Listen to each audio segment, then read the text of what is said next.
Are you suffering from dental problems and looking for a specialized dental clinic? Don't travel abroad. Ozone Dental Clinics brings you home solutions to all your dental problems. We provide the following services: tooth extraction, orthodontics, pediatric dentistry, teeth filling, whitening and scaling, root canal treatment, dental implant, and many more.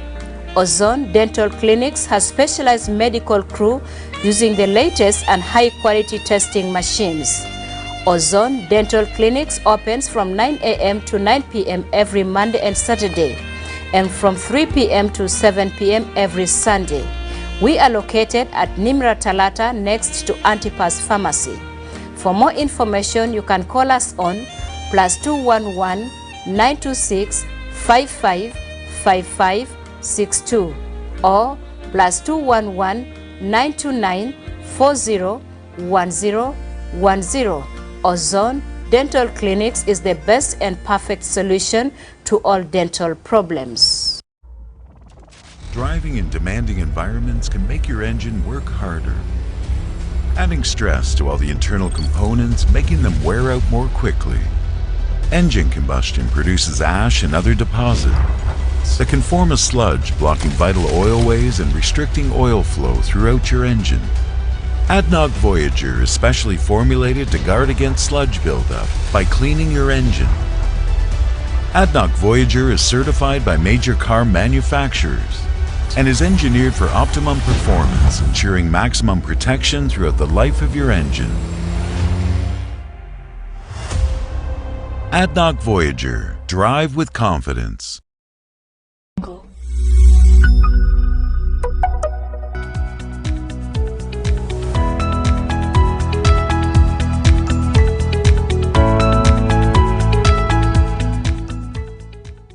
Since 2007, Amers Group has been a cornerstone of progress in South Sudan. From roads and buildings to essential services, we're dedicated to serving you across multiple industries.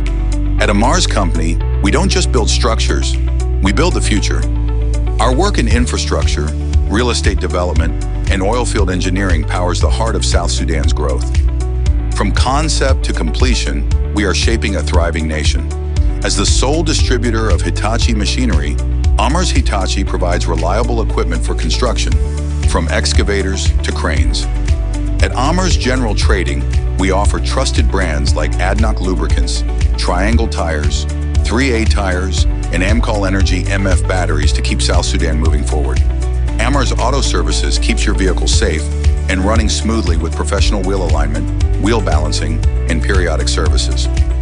Amers Diesel Services specializes in precision repair of diesel pumps and injectors, ensuring industries run smoothly.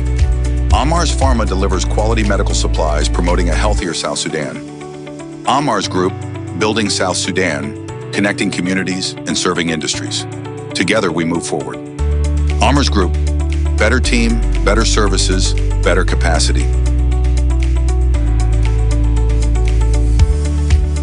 In the beautiful Juba, there is a courtyard restaurant from the east. The courtyard met all your expectations.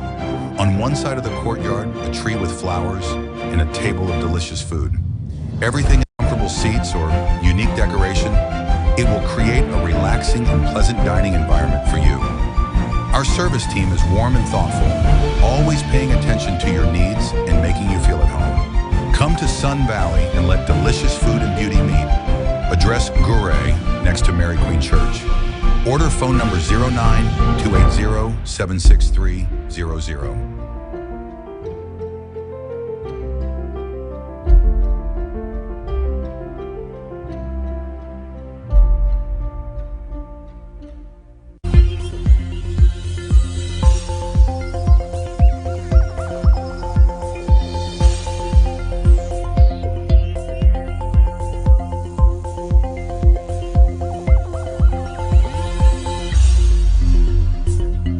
President Kiir directs the new judiciary leadership to clear delayed and pending cases.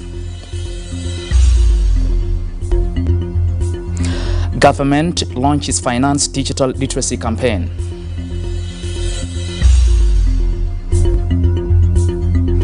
And Political Parties Council urges registered parties to adhere to their guiding principles. Hello and welcome to SSBC 8 p.m. News, coming to live in the national capital, Juba, with me, Abraham Aken. We thank you all for joining us. Now, in a landmark development for South Sudan's judiciary, President Salva Kiir has sworn in Dr. Benjamin Bag Dengbol as the country's Chief Justice. The ceremony held on Monday in Juba at the President's office also saw the swearing in of his deputy, Laku Tranquilo Nyombe. Bag was appointed last week, replacing the long-serving Chief Justice Chan Raj Madud. The appointments are being widely celebrated as a turning point for the nation's justice system, ushering in a new era of hope and reform. SSBC's Leandro Lotok reports. Optimism is sweeping across South Sudan's legal and civic landscape as the nation's new Chief Justice take oath of office. The swearing in of Chief Justice Dr. Benjamin Bag Dengbol and his deputy Laku Tranquilo Nyombe marks what many see as a fresh era for the nation's judiciary, a system that has long grappled with challenges ranging from limited manpower, infrastructure to eroded public trust. The oath was administered by Justice Dr. James Alala Deng of the Supreme Court. The ceremony marks what many see as a crucial step toward restoring public confidence in the country's legal system. The head of state described the judiciary as the foundation of justice and stability in any nation, highlighting a strong commitment to building a peaceful and prosperous nation. The judiciary is the foundation of justice, stability, and peace in any nation. It is the institution that ensures the rule of law, protects the rights of the citizens, and settles disputes fairly. I have been informed that there are serious concerns that must be addressed. These include persistent delays in court proceedings, limited access to justice in both urban and rural areas, weak enforcement of court decisions, and reports of political influence in judicial matters. This must stop and must change. The people of South Sudan deserve a judiciary that is independent, fair, and accessible to all citizens, regardless of their status or location. President Kiir acknowledged serious concerns within the justice sector, citing persistent delays in court proceedings, poor access to justice in rural and urban areas, and weak enforcement of court decisions. He called for an end to political interference in judicial matters and underscored the need for comprehensive reforms. The president directed the judiciary's new leadership to clear delayed and pending cases and emphasized transparency, accountability, and timely justice delivery as key priorities. I therefore urge you both to take the lead in undertaking comprehensive reforms within the judiciary and ensure that all the delayed and pending cases are cleared. Your leadership must be marked by transparency, accountability, and timely justice delivery to all citizens without any delay. Judges must be trained moral ethics and pay their salaries and allowances on time, and ensure that corrupt judges are dismissed and new ones enrolled. You must together build a judiciary that serves the people, protects the rights, and strengthens the rule of law. This is essential for peace, unity, and development of our country. As your president, I assure you of my full support for these vital reforms to strengthen the judiciary system. In his acceptance remarks, Chief Justice Dr. Benjamin Bakdeng pledged to lead the judiciary with diligence and integrity. He vowed to tackle the backlog of cases and called for sustained government support to address critical challenges. The challenges facing the judiciary are many, but with your support, we can together with my colleagues in the judiciary manage the backlog. We are aware of the challenges facing us and the country as a whole. There is a high anticipation for reforms in the judiciary, but this is squarely in your safe hands. Commentators say the appointments and the president's determination mark a potentially revolutionary moment for the justice system in the country. As South Sudanese look ahead, hopes remain high that this new judicial leadership will focus on independence, accountability, and reforms, ensuring that justice is not only done but seen to be done. Leandro Lotok, SSBC News, Juba.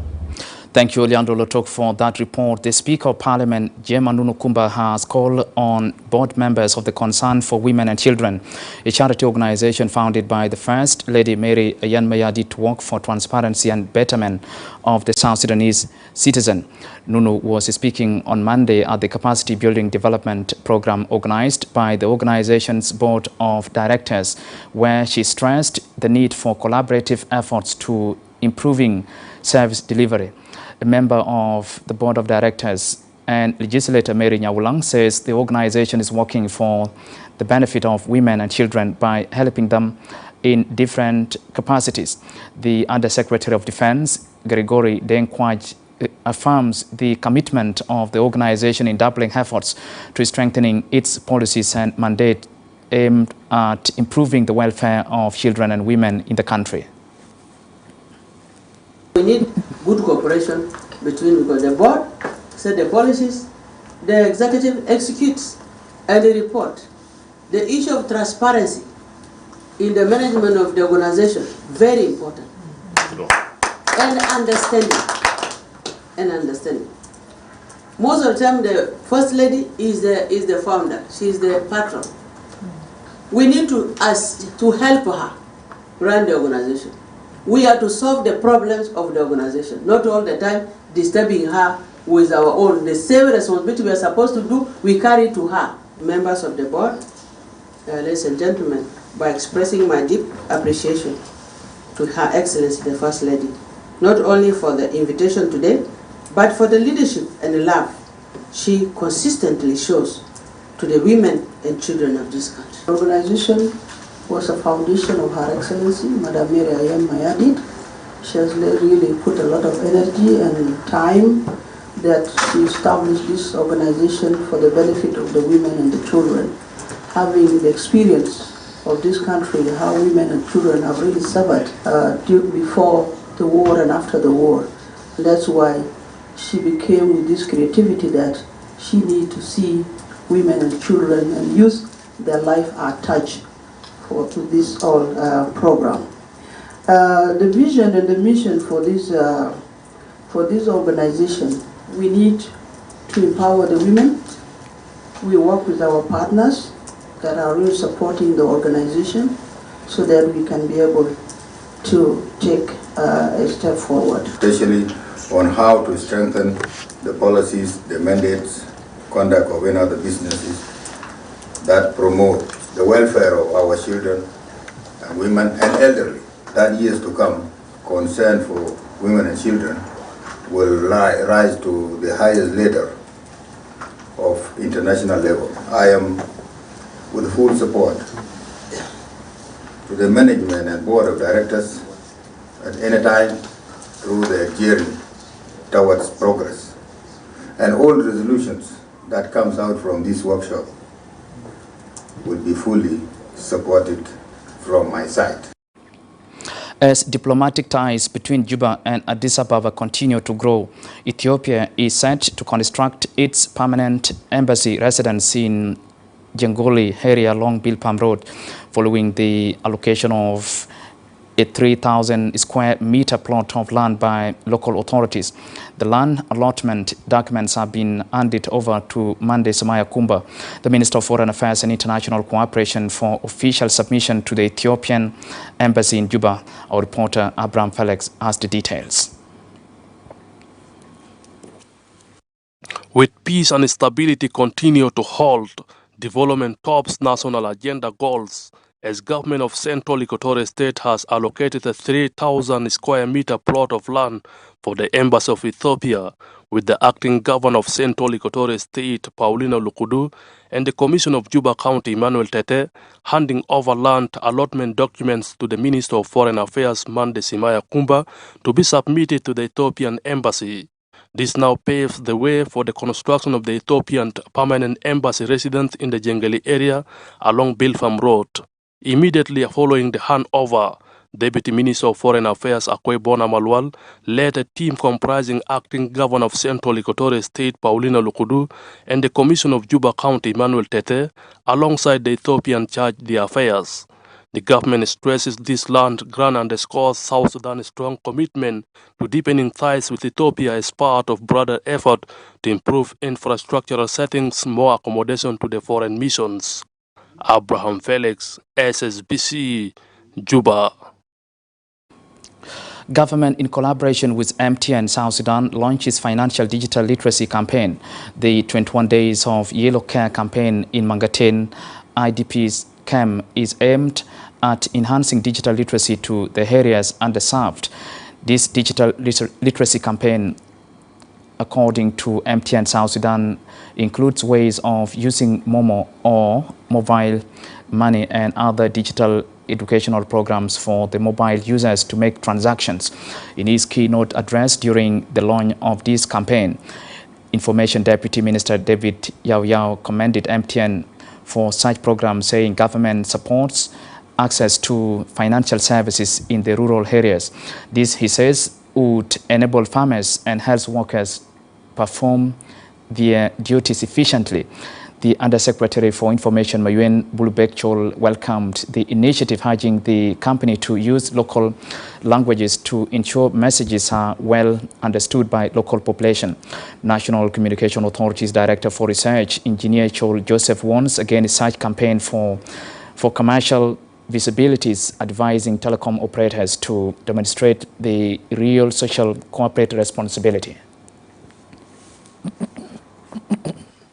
This year focus on connecting at roots through the use of digital tools is precisely what our country needs. It is about bringing the benefit of technology closer to those who need it most. Our farmers, our small business owners, our students, our healthcare workers, and indeed every South Sudanese citizens, no matter how remote their locations it is, but yet the connection will still serve them. This study will stand up to the 10 state plus 3 administrative for the benefit of the interests of the citizens of the Republic of South Sudan.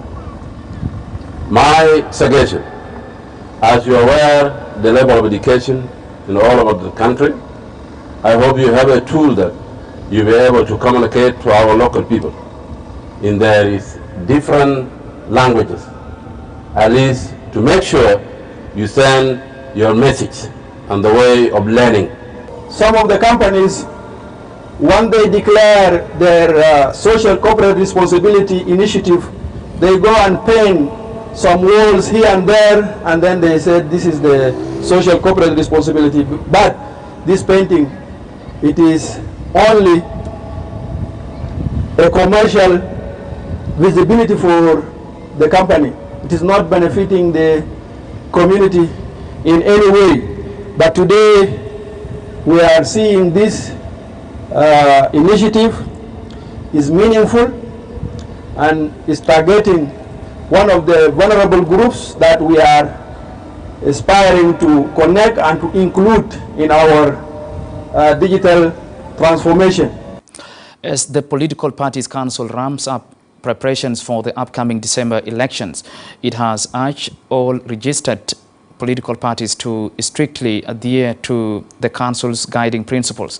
The call was made by the chairperson of the Council, Engineer James Akol Zakayo, during a meeting with a delegation from the South Sudan United Party led by the acting governor of Central Equatorial State, Paulino Lukudu Obede.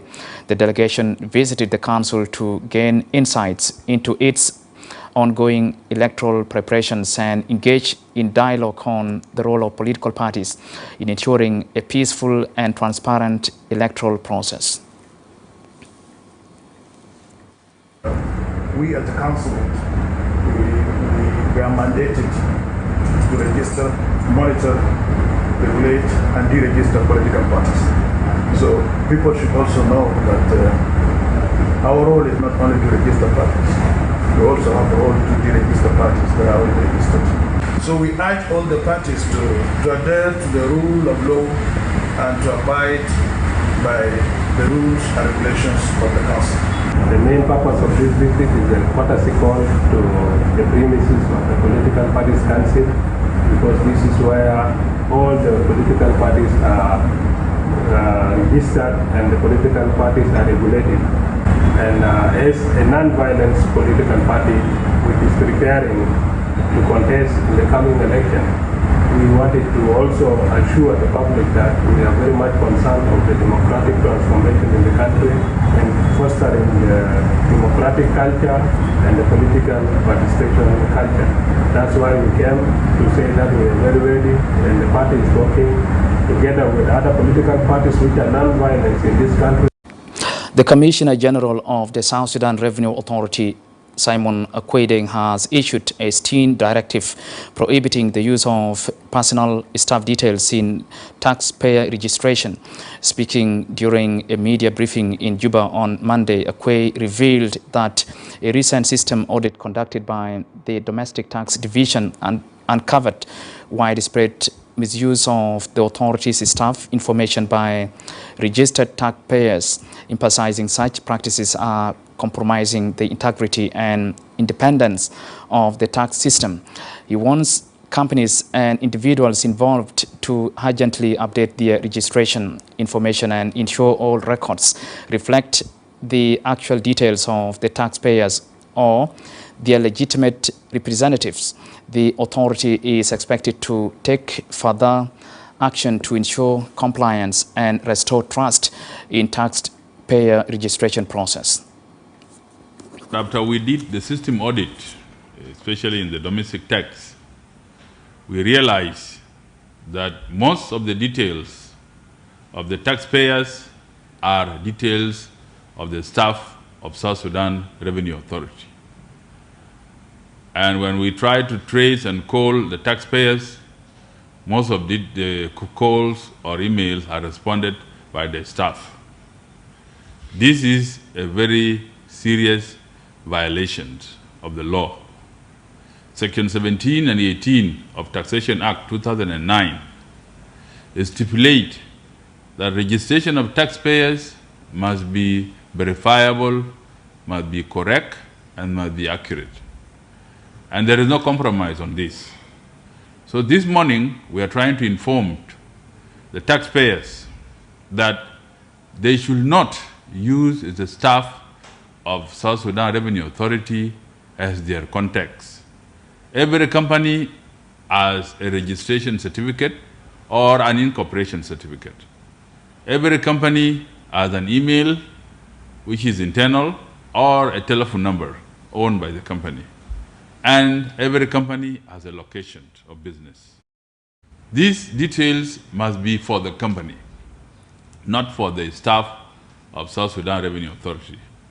So I want all the companies that have used the staff of South Sudan Revenue Authority to quickly update their records. Because whatever is happening now is punishable by law.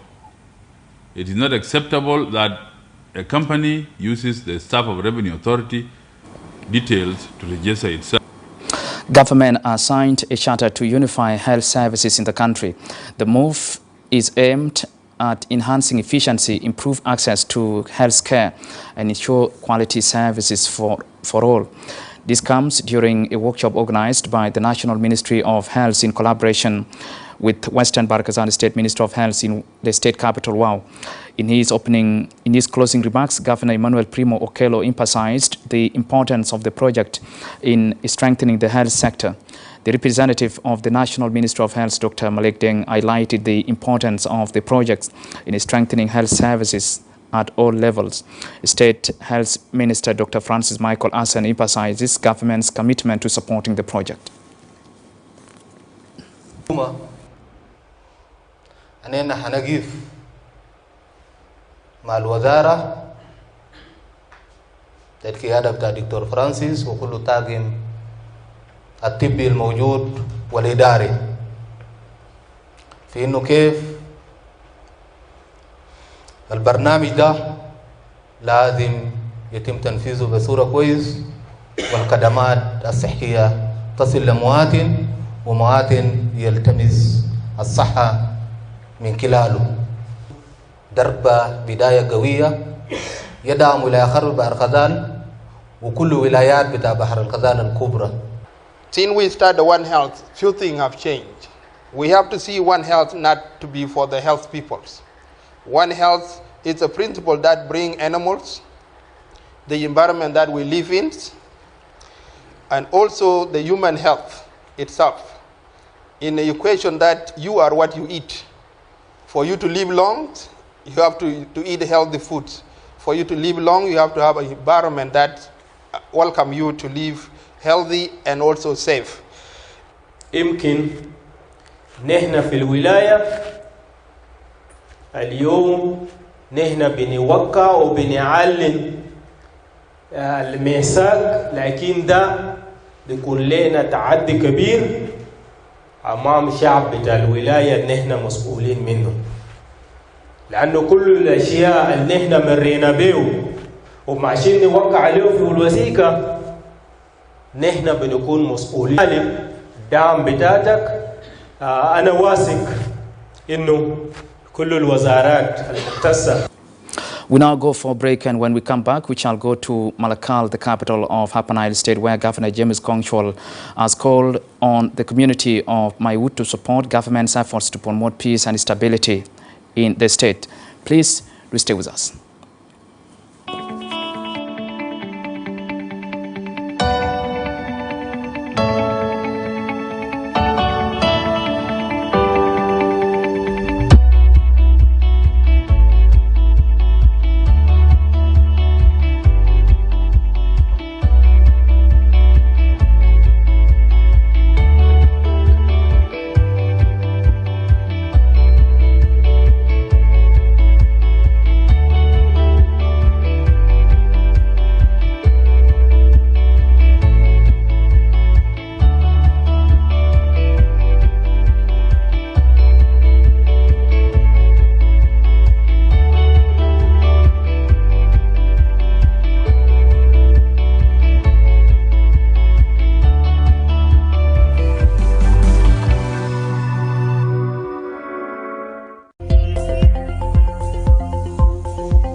Welcome back. Governor James Kongchol has called on Maiwut community to support government's efforts to promote peace and stability in Upper Nile State, reaffirming government's commitment to providing basic services to the citizens.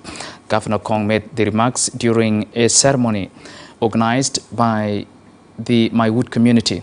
Speaking on behalf of Maiwut Community Association, Nyok John Dudi expresses willingness to supporting government's peace efforts aimed at stabilize the region. عارفين انتو شعب تاع مايوت معروف لجنوب السودان.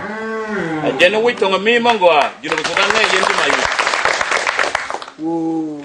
وانا واحد منهم ذاتي. الجنان قد مايوت، قد مايوت قادونا نما. هنا بلد بتاعنا على النيل ده بلد بتاع عنده قبائل كثير. الجنان ينا غوا ما كالانا دي دما. وين متى جتوم بالكونديال. عشان كده يال بتاعكم برتونو رطانات كتير بتاع دفنات وانتو الناس ذاته يعني انتو لو قلتوا حاجه انتو بتجيبوا فوق دي ما انتو كلمتوا فدل انتم عندكم مسؤوليه كبيره ajana yen ti yen ka long medi ti yen ga lan medi mata ya عشان كده شوارع شارع اللي بيجي من اثيوبيا ajana duo banana je rol buyne حتى البلوج man ci chum naga ma wona paloj ده مسؤوليات بتاعكم بتاع الناس ما يود ajana long dun yen je mai wudan duo ba ma wo bago وبلد اننا قاعدين فوق ده ذاته ajana ne ndoro to kon chungutina wala لو انا ما مسكنا يدينا نحن القبائل الموجود akwar mi ci kontet kon kapkel kon ji ma ka den tay wane ما بكون كويس كل سنه ناس هيجري today to give our Hasa Maiwut community to give our congratulatory message to His Excellency General James Kwang Chwarale, Hasa Maiwut community. We came to him and also thanks His Excellency the President for the trust bestowed to our son, the governor, as a governor of Upper Nile State.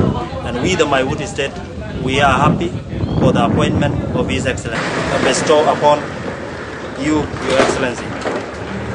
Your elevation to this esteemed position is a statement to your dedication and commitment to serve the people of Upper Nile. May God bless you with wisdom, strength, and health as you undertake this position.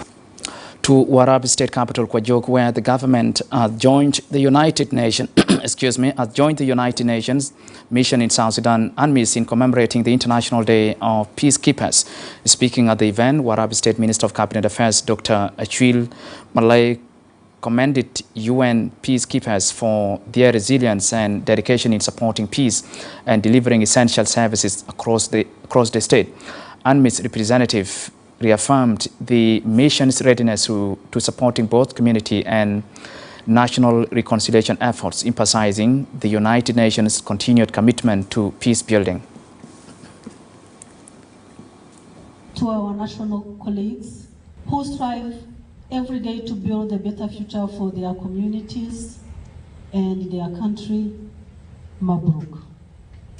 To our international colleagues who work far from their homes in difficult conditions to support this country on its path to peace, thank you for your sacrifice. To the government of South Sudan and Warab in particular, thank you for the great cooperation we've obtained from you.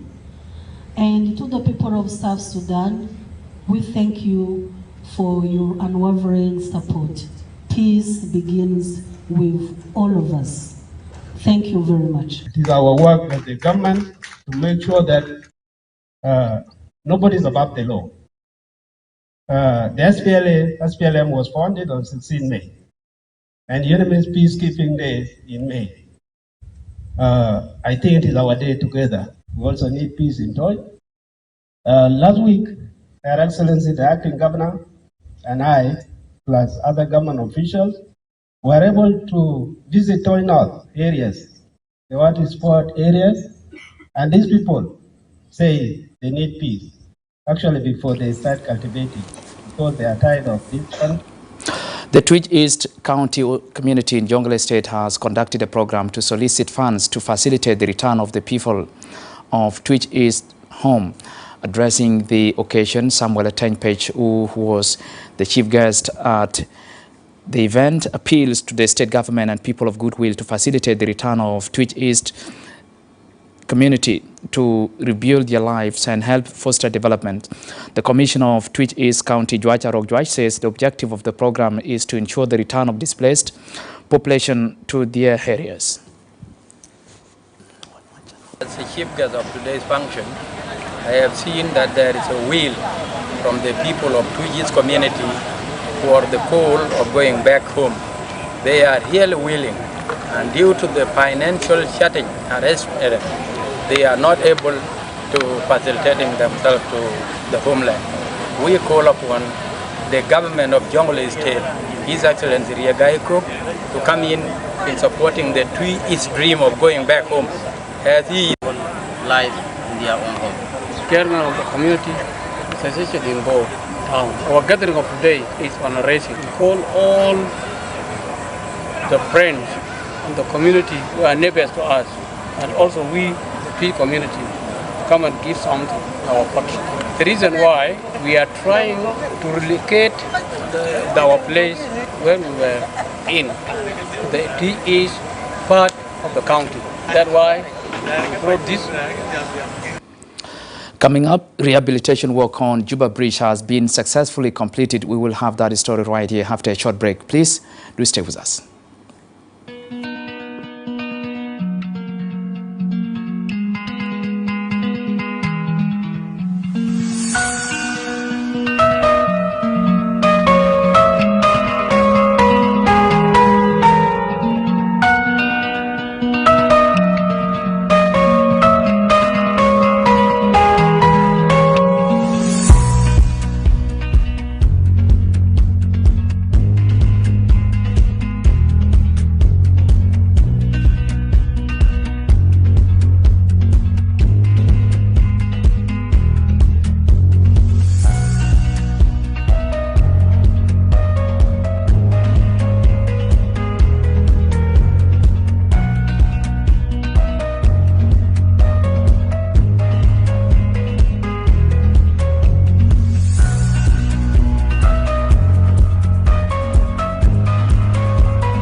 Welcome back. Rehabilitation work on Juba Bridge has successfully been completed.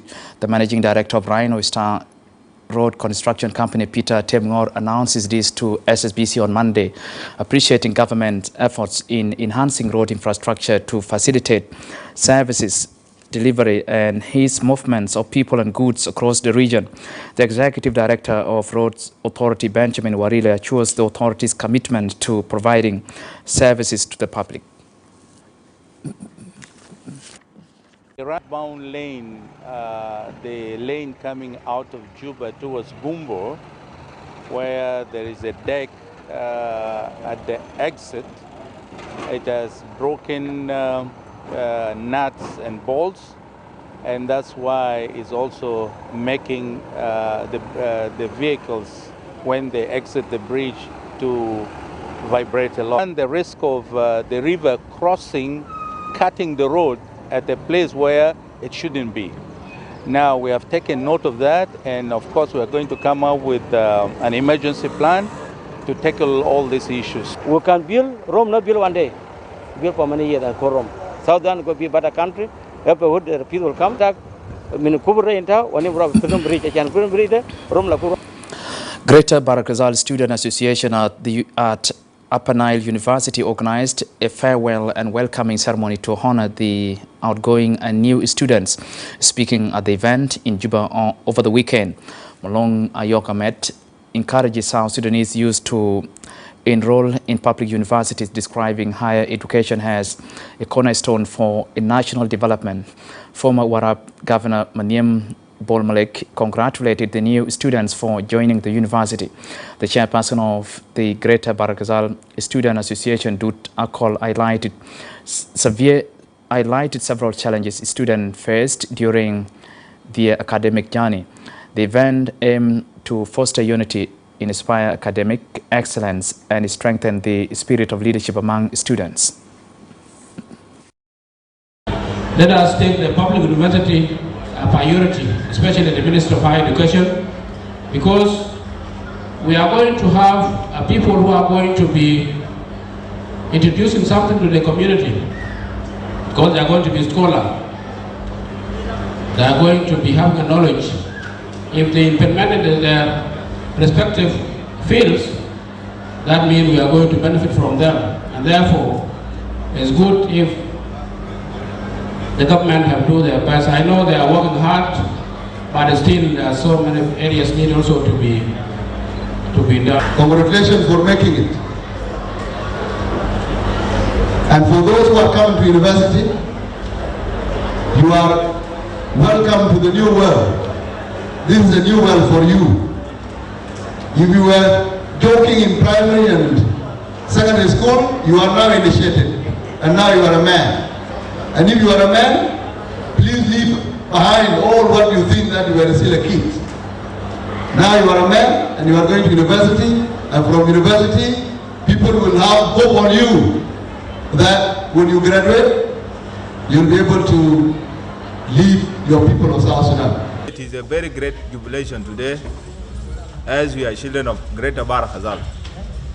My appeal to the public general, actually we have done this graduation day, but as we are students, we are facing a lot of challenge. For example, if you are coming from Bahr el Ghazal here in our Equatoria, you might be faced with the many challenges. For example, you don't have hours where you can sleep, and also you don't have food to eat. Now, the Bishop of Wau Catholic Diocese, Dr. Matthew Adam Ramijo, urges believers to embrace peace and unity. Addressing the congregation during the inauguration of St. John the Baptist Church in northern Bahr el Ghazal state capital, Awil, Bishop Adam Ramijo highlighted the church's vital role in promoting forgiveness and reconciliation. Northern Bahr el Ghazal State Deputy Governor Tongwala Yat affirms government's commitment to working with the church to foster peace. One of them, al-wahda is that be wujud abuna asa. Wujud abuna mush ikun sabab ashan ifarik baina nas, lekin sabab ashan ilima nas sawa, ashan nas ishtakalu sawa. Kulu zol muhim fi raia wa fi kanisa. Ma fi zol inu hu shatir shadid huma muhtaj li bagi nas. Kulana muhtajin ashan ikuje na sawa, afkar bidat na sawa, ashan namshi bole gidam. فعشان نشتغلوا سوا ما تلستك راسك بس في الرأي بتاعي أوسع، لكن لما يقول إيرا على اعترافي ده الناس كله، ده المسؤولية بتاعتنا كلها، نحن نهتم بالناس اللي نحن مسؤولين عليهم في المجتمع وفي كل مكان اللي نحن فيه. I would like to say that Father Gang, you are the ambassador of Jesus Christ in Awilnas County. Please expand the church to all the areas so that the Roman Catholic can have a lot of believers in this county. And I believe that the whole of northern Bahr el Ghazal state, actually 90% they are Roman Catholic believers. But we need to make sure that we have to do a lot of expansion and recruit the young people that can be able to carry on the mission in the long run. Finally, I would like to say that since we have seen the new party today, in Gonga Machar, I believe that this is an indication that the people of northern Bahr el Ghazal state, they are going to expect the diocese to be given to them very soon. And that story brings us to the end of our news. From me, Abraham Ken, and the whole team here, we thank you all for watching. Bye-bye.